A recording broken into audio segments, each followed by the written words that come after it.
संसद में होने वाली हर चर्चा, संसद से जाने वाला हर संकेत इंडियन एस्पिरेशन को बढ़ावा देने के लिए ही होना चाहिए। ये हम सबकी भावना भी है, कर्तव्य भी है और एक एक देशवासी की हमसे अपेक्षा भी है। हम जो भी रिफॉर्म करें उसके मूल में इंडियन एस्पिरेशन सबसे सर्वोच्च पद पर होना चाहिए, प्राथमिकता पर होना चाहिए। लेकिन मैं बहुत सोच समझ करके कहना चाहता हूं, क्या कभी छोटे कैनवास पर कोई बड़ा चित्र बना सकता है क्या?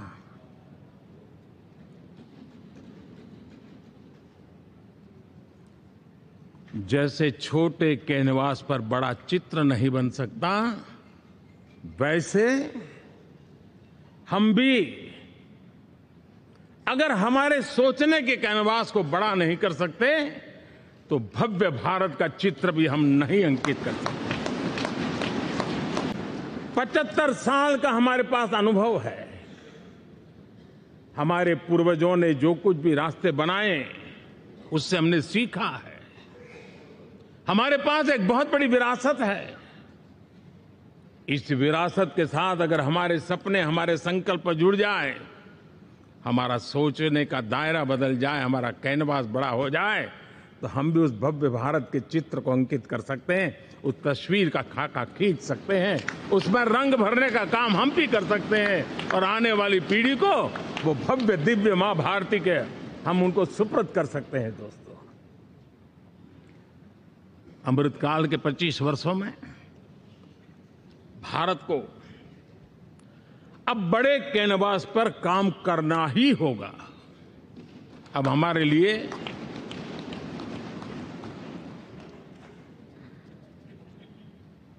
छोटी छोटी चीजों में उलझना वो वक्त चला गया है।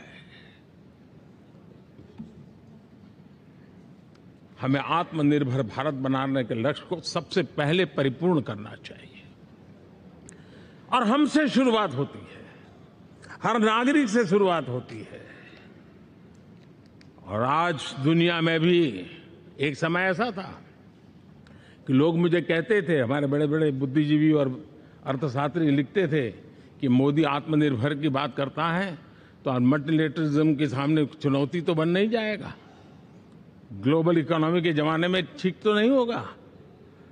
लेकिन 5 साल के भीतर भीतर देखा, दुनिया भारत के आत्मनिर्भर मॉडल की चर्चा करने लग गई है।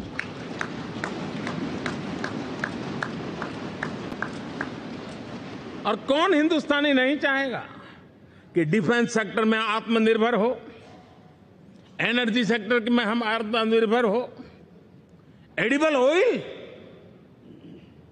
क्या इस देश को आत्मनिर्भर नहीं होना चाहिए? कृषि प्रधान देश हम कहते हैं, खाने का तेल क्या अब देश बाहर से लाएगा? बहुत समय की मांग है कि हमें आत्मनिर्भर भारत को संकल्प को पूरा करना, ये हम सबका दायित्व है। उसमें दल आड़े नहीं आते हैं, सिर्फ दिल चाहिए, देश के लिए चाहिए।